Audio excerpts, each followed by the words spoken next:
Boa tarde, gente. O meu grupo escolheu para falar sobre Nicolaus August Otto como como um nome importante para a engenharia.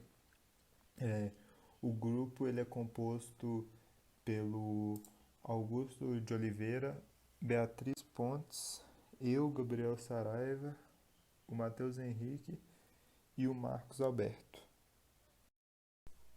Falando um pouco sobre quem foi Nicolaus Otto, ele nasceu em 1832 em Haushausen, na Alemanha, mas em 1848, aos seus 16 anos, ele mudou para Colônia, outra cidade na Alemanha. Após ele ver o motor a gás de carvão, ele despertou interesse nele. E em 1859 ele começou as suas experiências com os motores a combustão interna, já que na época era como os motores a vapor. Em 1864 ele abriu sua empresa com o seu sócio chamado Eugène Lagen e em 1867 ele criou seu primeiro motor, que na época era dois tempos. Mas no mesmo ano eles apresentaram o motor quatro tempos, onde atualmente é conhecido o ciclo Otto, que é mais eficiente que o motor anterior. Logo, o que revolucionou totalmente o cenário automotivo, por causa das suas vantagens, que eram muito superiores aos motores anteriormente usados. E isso o tornou um grande empresário, porque ele vendeu cerca de 35 mil motores em uma faixa muito curta de tempo. Então ele ganhou muito dinheiro com isso e se tornou um grande empresário da área automotiva. No entanto, em 1886, eles invalidaram a patente dele, da criação do ciclo Otto, do motor quatro tempos, porque alegavam que ele não era o criador daquilo. E em 1890, algo interessante a se falar, que dois engenheiros que trabalhavam em sua empresa saíram para fundar outra empresa, que atualmente é extremamente reconhecida e renomada, que é a Mercedes-Benz, que é muito conhecida pela ótima qualidade de seus carros. E em 1891 ele morreu na própria colônia, que era onde ele morava. Passo a palavra para o Augusto. Boa tarde a todos, aqui é o Augusto. Vou falar um pouco agora sobre, depois dessa introdução, né? Como começou o ciclo Otto, como é que foi os precedentes, como é que foi o contexto, né? Primeiramente, aconteceu no começo assim, da segunda revolução industrial, ali por 1860, década de 70, né, que se diz, ou 60, 1866, no contexto em que estavam começando a ser criadas máquinas de combustão para movimentar, transportar diversos tipos de coisa ou pessoas por conta própria. Primeiramente, antes mesmo de Otto, já existia esse raciocínio. Primeiro veio nos primeiros registros assim de que conseguimos pegar aqui as informações. O primeiro que aconteceu foi com William Cecil. Ele foi um físico que ele desenvolveu um motor de combustão interna também, bem como o Otto, só que era de um tempo só, de um cilindro.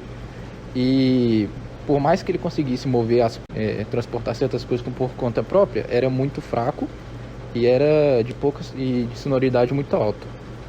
Então, com isso, foi se desenvolvendo aí as teorias e chegou Otto junto de, inclusive, Eugen Lengen, com essa proposta de motor de 4 tempos, que inclusive uma coisa que eu esqueci de falar é que esse William Cecil, o motor dele era de gás, era a gás. E com Otto, a proposta dele com Eugen Lengen foi de usar combustível líquido, né? Com isso foi desenvolvendo tudo, inclusive depois vai ser passado para vocês o processo do ciclo Otto e a repercussão que isso teve. Inclusive o primeiro carro da Mercedes foi mais ou menos aí com relação a Otto. Também o ciclo, né? Basicamente admissão, compressão, deixa eu ver se eu me lembro, combustão e exaustão ou escape, os 4 tempos. Eu acho que, se eu não me engano, o Matheus vai falar sobre isso mais pra frente. Se não for, vai com certeza ser falado no grupo. Mas basicamente sobre isso. E eu te deixo aí também sobre Bialderock, que foi um físico também, que depois cancelou ou invalidou a patente de Otto sobre esse motor de 4 tempos, alegando que ele já tinha produzido uma parte teórica sobre esse raciocínio. Ele não chegou realmente a produzir nada, mas alega-se que tem artigos dele que surgiram antes do lançamento de Otto, mas de qualquer forma a marca ficou no nome dele. É isso. Boa tarde, pessoal. O Otto, ele vivia numa época que não era globalizada e conectada tecnologicamente, virtualmente, como a gente vive hoje, porque hoje em dia, se você tem alguma descoberta científica, se você é um cientista e descobriu algo, você consegue divulgar isso para o mundo inteiro, ainda no mesmo dia.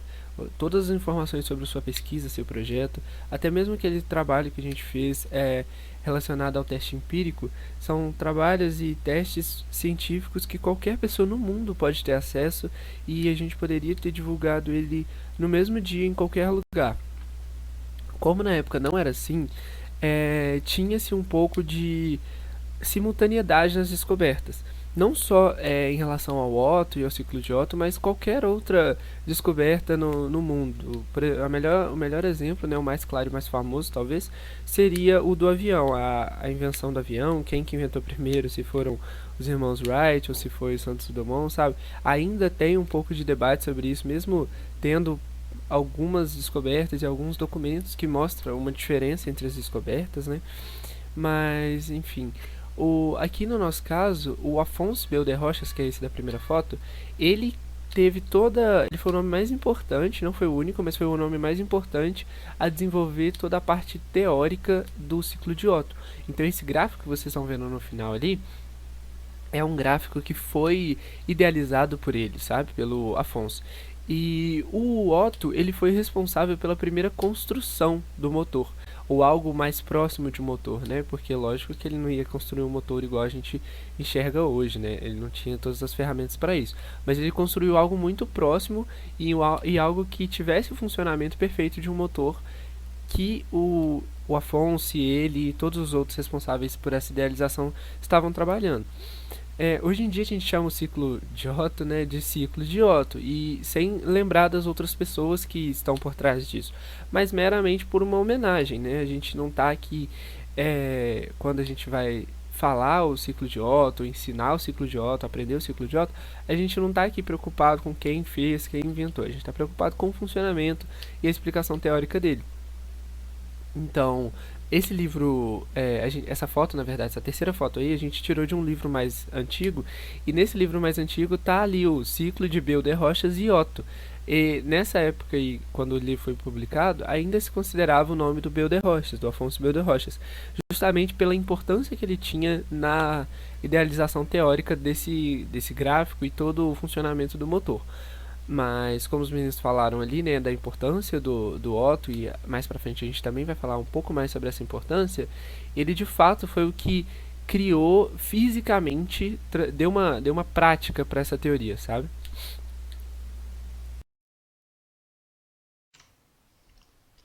Bom, então, para começar a falar de como funcionaram as ideias do Otto e até hoje como funcionam, como elas foram aplicadas, quais os principais componentes, como eles ficam dispostos, como eles trabalham em conjunto, a gente tem que começar primeiramente a falar da estrutura do motor, de como esse motor vai funcionar. Então, primeiramente, o que seria um motor? O motor seria uma máquina que vai converter uma energia, uma forma de energia qualquer, em trabalho mecânico. Nesse caso, a gente está tratando de um motor a combustão, então ele vai transformar energia térmica em energia mecânica, que seria esse trabalho, que é o deslocamento de massa ao longo de uma distância durante um período de tempo, enfim. E o ciclo Otto ele vai se basear em um motor de combustão interna, ou seja, vai ser um motor em que a queima do combustível ele ocorre dentro do próprio motor. E existem outros motores que não necessariamente a combustão vai ocorrer dentro do motor, mas é o mais comum que a gente vê até hoje em dia e é assim que funciona. E, enfim, para todo esse processo de combustão e transformação de energia acontecer, a gente tem essas figuras que explicam os três principais componentes. Porque o motor do ciclo Otto ele é um mecanismo que vai ser constituído por esses três principais componentes que são os pistões, as bielas e o eixo virabrequim. Então, aí estão essas três imagens. Elas foram extraídas de uma apostila do Cefet-MG do curso de manutenção de motores endotérmicos. É, é uma disciplina do ensino técnico. A apostila foi disponibilizada pelo professor Anselmo. Então, todos os créditos para ele. Bom, primeiramente, nós temos a figura 14, que ela mostra a disposição dos itens do motor do ciclo Otto em conjunto. Então a gente vai mostrar agora uma vista explodida de cada um. Não vou tratar especificamente dos componentes auxiliares, como pino, anel de lubrificação, no caso dos pistões, e os outros componentes. A gente só está trazendo uma vista explodida para vocês enxergarem melhor e a gente conseguir explicar melhor mais para frente como funciona. Então, primeiramente a gente tem os pistões, é neles em que o motor vai armazenar aquele processo de combustão, de queima do combustível de verdade, para poder gerar toda aquela energia que a gente precisa. E é nele que acontece esse processo. A biela ela é um componente de ligação que vai ligar o pistão no eixo virabrequim. E ela tem um componente muito importante nela, que é um êmbolo. Esse êmbolo seria como se fosse, pensando assim de maneira mais vulgar, um pires, só que bem mais espesso, e ele vai servir para comprimir e expandir durante o movimento dos cilindros. E, enfim, essa é a aplicação da biela. O eixo virabrequim é uma das principais partes do motor e ele também pode ser chamado de árvore de manivelas, é muito comum ser chamado assim. E é ele que é responsável por receber essa energia fornecida pelo movimento dos pistões e pelas bielas, e é ele que vai distribuir essa energia juntamente com outros componentes para o sistema com o qual a gente vai desejar trabalhar. Então é mais ou menos essa disposição. Agora a gente vai passar para o funcionamento do processo de combustão, que é o que faz realmente o motor funcionar.